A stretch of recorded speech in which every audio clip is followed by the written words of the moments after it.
Good morning to everyone. Katatapos lang ng work ko. Bangag pa ang lola nyo. Nagbabantay ako ng bus pa uwi. Ay,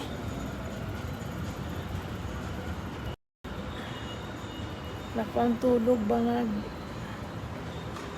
Para akong lumilipad pa. Katatapos lang ng work ko. Wala ang tulog kagabi. Night shift kasi ako kagabi. Kaya magbabantay ako ng bus ngayon. Nahilo-hilo pa ako. Kulang pa ako sa tulog. Pag uwi ng bahay dito, matutulog ako. Pagkatulog, gising. Pagkatulog na 3 oras. Tapos gigising na naman uli. Magluluto ng hapunan. Ay, buhay. Nakakapagod pero okay lang.